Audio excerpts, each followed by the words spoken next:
कि ये एक इंसाफ का मामला है, ये एक शहरी के अंदर जो है ना मजहब की बुनियाद के ऊपर शहरियत देने का मामला है, तो हमारा मुल्क इसे जो है कबूल नहीं करेगा। जिस तरीके से हमारे भाई ने बताया कि भीमराव अंबेडकर ने जो कॉन्स्टिट्यूशन बनाया है, उस कॉन्स्टिट्यूशन के अंदर मजहब की बुनियाद के ऊपर कोई चीज रखी नहीं गई है।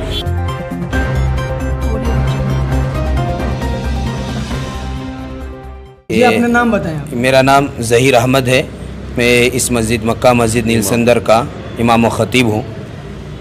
हम सब जो है इस वक्त जमा हुए हैं, मकसद यही है कि ये जो बिल पास हुआ है CAB, उसके हम सब ख़िलाफ़ हैं। इसलिए कि एक तो ये है कि ये हमारे मुल्क के आइन के ख़िलाफ़ है, दस्तूर के ख़िलाफ़ है, और हमारा ये जो मुल्क जमहूरियत वाला मुल्क है और गंगा जमुना तहज़ीब वाला मुल्क है, यहाँ नफ़रतें पैदा करने की कोशिशें की जा रही हैं, बांटने की कोशिशें की जा रही है, और मज़हब की बुनियाद पर शहरियत देने की कोशिश हो रही है। ये बिल्कुल दस्तूर के ख़िलाफ़ है कि किसी को भी मज़हब की बुनियाद पर शहरियत नहीं दी जाती, बल्कि जो कुछ कानून है उस कानून के मुताबिक शहरियत दी जाती है। तो उस ख़ासकर मुसलमानों को निशाना बनाया जा रहा है। और हमें तो यही लगता है कि इस वक्त की हुकूमत जो है, मरकज़ी हुकूमत, जो अपने हुकूमत के दौर में जो कुछ नाकामी हुई है मईशत के एतबार से और जो कुछ दूसरे एतबार से नाकामी हुई है, उस पर पर्दा डालने के लिए भी और इसी तरह मुसलमानों को परेशान करने के लिए भी ये बिल पास की गई है। हम सब जो है पूरे मुल्क के अंदर आज का ये दिन, जुमा का दिन, जुमा की नमाज के बाद पूरे मुत्तहिद होकर इत्तेहाद के साथ, इत्तेफाक के साथ, बग़ैर किसी मसलकी इख्तिलाफ़ के सब जुड़कर इसके ख़िलाफ़ खड़े हुए हैं।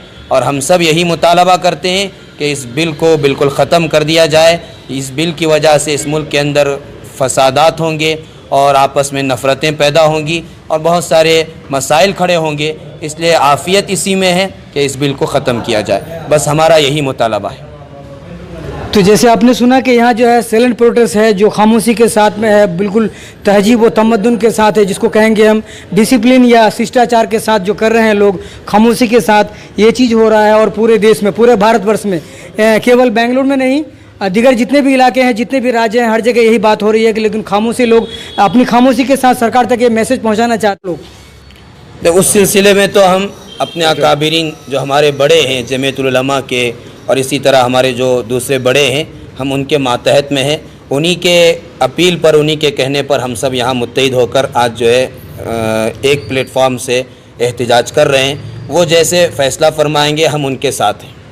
सर आपका परिचय, आपका नाम बोलिए। My name is Mumtaz Ahmed. I am the chairman for Karnataka Minorities Federation. Karnataka Minorities Federation is an apex body having members. All the masajid, makatib and awqaf institutions joined together. We have made a body, apex body, that is called as Karnataka Minority Federation, and I am the chairman for that. So we all unitedly we are supporting Jamaat-e-Ulama Hind. On their one call, we all conducted today in all the masajids silent protest, and we want the government to realize its impact. This is totally unconstitutional. There is no constitutional right for a CAB to be passed. Just because of the majority in the parliament and the Lok Sabha, this has been passed. So we strongly condemn it, and we request the concerned authorities, the government, to take this bill back and give us an opportunity to be peaceful in the India. And even not only the Muslims, even all other minorities are with us.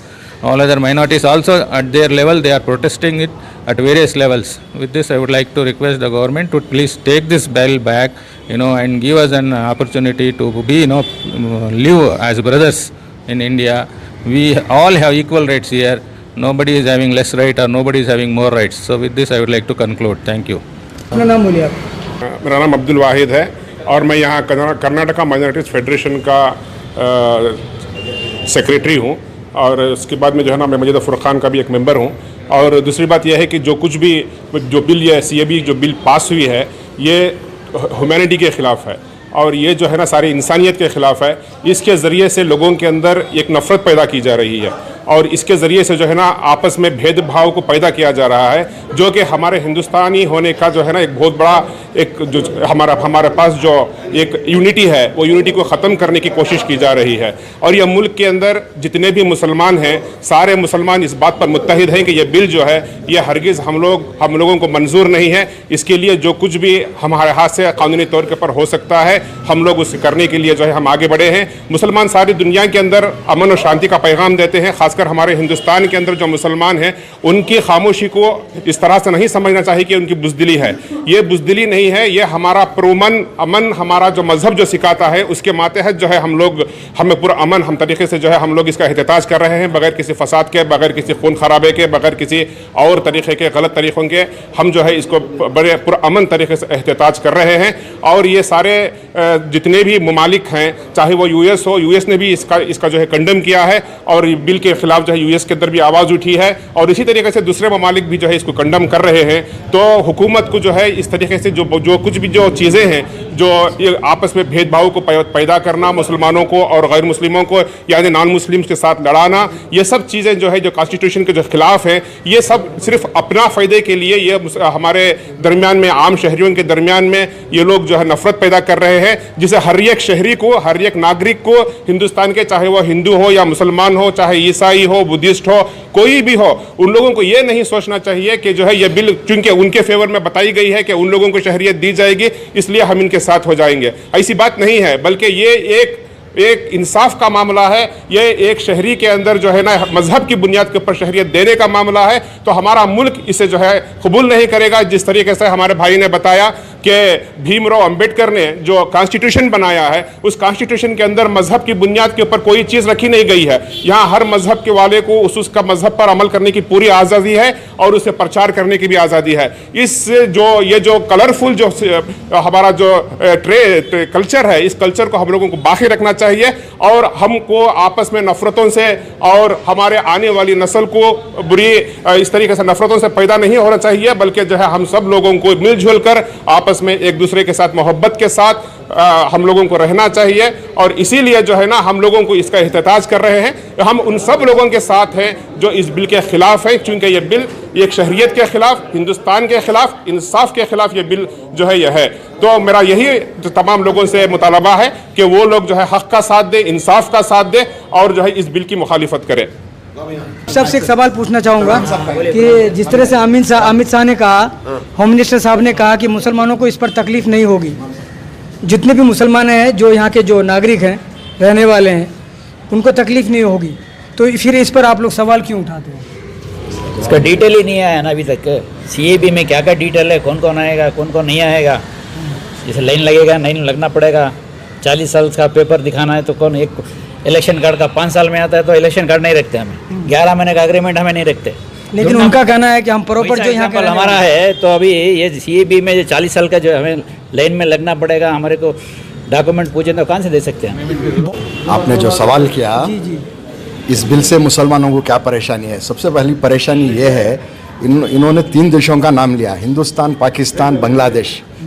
इसके अंदर मुसलमानों को नहीं लेंगे। सिर्फ ये बात ही जो है ना हम लोगों को एक नेगलेक्ट करने वाली बात है, क्यों हिंदुस्तान, पाकिस्तान, बांग्लादेश के अंदर वहाँ के लोगों ने मुसलमानों को परेशान भी कर रहे हैं, समझे। इसके बावजूद भी जो है ये लोग मुसलमानों को कट कर दिए हैं, समझे। और दूसरा क्या है, ये लोग जब बात कर रहे हैं तो श्रीलंका का भी नाम लेना था, श्रीलंका में भी लोग परेशान हैं, बिल्कुल। वहाँ का नाम नहीं ले रहे हैं, नेपाल का नाम नहीं ले रहे हैं।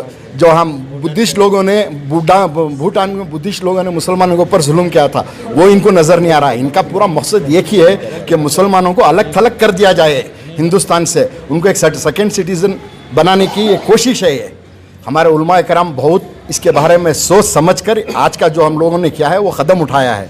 ये उनकी साजिश है, ये उनके कहने से ये नहीं होता। इससे पहले भी डिमोनेटाइजेशन जब हुआ था उस वक्त भी मोदी सरकार बोला था अगर ये कुछ गलत हो गया तो मैं चौराहे पे आऊँगा, मुझे ये करना। आज भी वो चौराहे इंतज़ार कर रहा है, इनका इंतज़ार है, वो चौराहे के ऊपर आए, हम उनसे बात करें, समझे। उससे कितनी तकलीफ होकर है, आज तक भी तकलीफ है।